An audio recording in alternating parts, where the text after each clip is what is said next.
प्राचीन समय की बात है। भारतवर्ष के पश्चिम की तरफ अर्बुदाचल नामक पर्वत के पास आहुक नाम का एक भील रहता था। उसकी पत्नी का नाम आहुका था। पति पत्नी दोनों ही भगवान शिव के परम भक्त थे।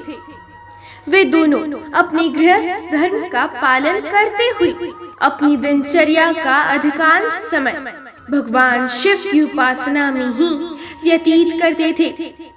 ऐसा प्रतीत होता था मानो उस भील दंपति का पूरा जीवन भोले भंडारी शिव की पूजा अर्चना के लिए ही पूर्णतया समर्पित था।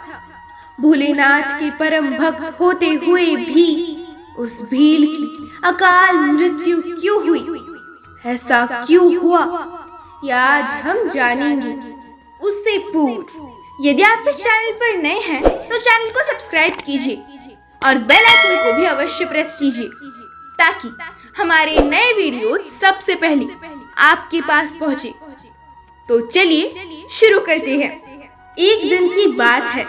संध्या के समय जब भगवान भास्कर अस्ताचल की ओर बढ़ रहे थे, उस समय भगवान शिव भील की शिव भक्ति की परीक्षा लेने के लिए एक यति स्वरूप सन्यासी का वेश धारण कर उसकी कुटिया पर पहुँचे।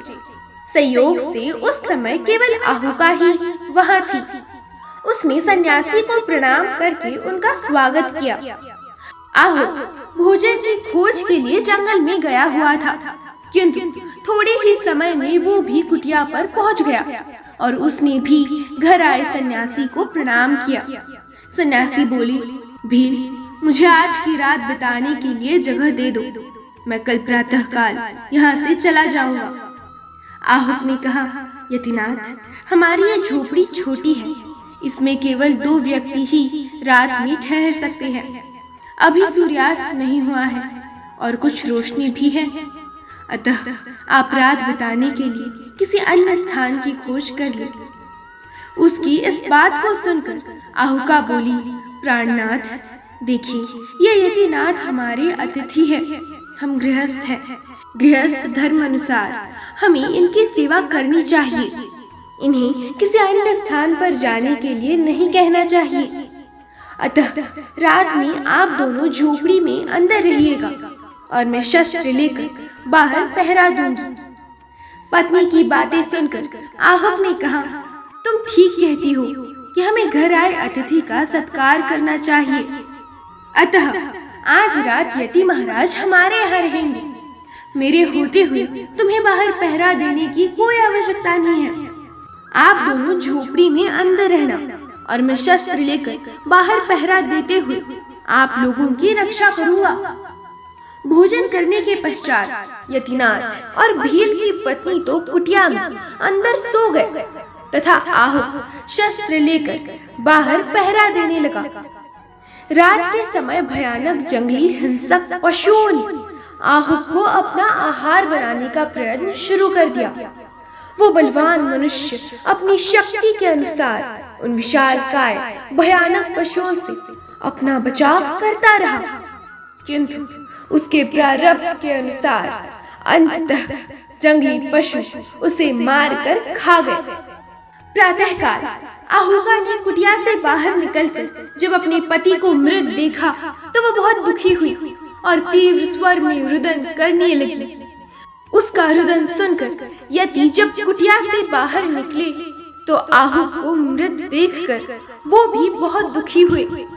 उन्होंने अत्यंत दुखित स्वर में भीलनी से कहा कि ये सब उनके कारण हुआ है। भीलनी आहुका बोली, यतिनाथ, आप दुखी मत होइए। कदाचित मेरे पति की मृत्यु का प्रारब्ध वश ही ऐसा विधान था। गृहस्थ धर्म का पालन करते हुए इन्होंने अपने प्राण त्याग दिए हैं। इनका कल्याण ही हुआ है। आप मेरे लिए एक चिता तैयार कर दें, जिससे मैं पत्नी धर्म का पालन करते हुए अपने पति का अनुसरण कर सकूं। आहुका की बातें सुनकर सन्यासी ने पहले तो उसे ऐसा करने से रोका, फिर उसके हठ करने पर उसके लिए एक चिता तैयार कर दी। आहुका ने ज्यों ही चिता में प्रवेश किया त्यों ही भगवान शिव साक्षात अपने रूप में उसके समक्ष प्रकट हो गए और उसकी प्रशंसा करते हुए बोले, तुम धन्य हो पुत्री, मैं तुम पर अति प्रसन्न हूँ। तुम इच्छा अनुसार मुझसे वर मांगो। भगवान शंकर को अपने सामने प्रत्यक्ष देखकर और उनकी वाणी सुनकर आहुका आत्मविभोर हो गए। उसके थरथराते अधरों से वचन नहीं निकल सके। उसकी उस स्थिति को देखकर देवाधिदेव महादेव अति प्रसन्न होकर बोले, मेरा जो ये यति रूप है ये भविष्य में हंस रूप में प्रकट होगा। मेरे कारण तुम पति पत्नी का वियोग हुआ है। मेरा हंस स्वरूप तुम दोनों का मिलन कराएगा। तुम्हारा पति निषद देश में राजा वीरसेन का पुत्र नल होगा और तुम विदर्भ नगर में भीमराज की पुत्री दमयंती होगी। मैं हंस अवतार लेकर तुम दोनों का विवाह कराऊंगा। तुम दोनों राजभोग भोगने के पश्चात वो मोक्ष पद प्राप्त करोगे जो बड़े बड़े योगेश्वरों के लिए भी दुर्लभ है। इतना कहकर भगवान शिव अंतर्ध्यान हो गए और भीलनी आहुका ने अपने पति के मार्ग का अनुसरण किया। कालांतर में आहुक नामक भील निषद देश के राजा वीरसेन का पुत्र नल हुआ और निषद देश का राजा बना। उस समय नल के समान सुंदर और गुणवान व्यक्ति पृथ्वी पर था ही नहीं। आहुका भीलनी विदर्भ के राजा भीम की पुत्री दमयंती हुई। उस समय दमयंती के समान पृथ्वी पर सौंदर्यवती और गुणवती स्त्री नहीं थी। दोनों के रूप और गुणों की चर्चा सर्वत्र होती थी। नल और दमयंती के पूर्व जन्म के अतिथि सत्कार जनित पुण्य एवं शिव आराधना से प्रसन्न होकर यतिनाथ भगवान शिव अपने वचनों को सत्य प्रमाणित करने के लिए हंस रूप में प्रकट हुए। हंस अवतारधारी भगवान शिव मानव वाणी में कुशलता से बातें करने एवं संदेश पहुंचाने में निपुण थे। भगवान शंकर ने हंस रूप में दमयंती को नल की और नल को दमयंती के रूप और गुणों को बताकर उन्हें विवाह के लिए स्वयंवर आयोजित करने को कहा। स्वयंवर में दमयंती ने नल के गले में वरमाला पहना दी और दोनों का विवाह हो गया।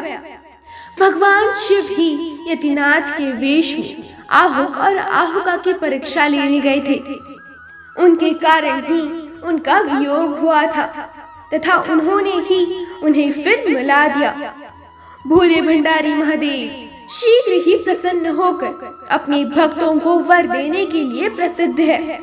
शिव की सर्वत्र पूजा उपासना होती है। सर्वत्र शिवालय प्रतिष्ठित है जहाँ हर हर महादेव की ध्वनि गूंजती है। कल्याणकारी भगवान शिव सभी का भला ही करते हैं। हर हर महादेव।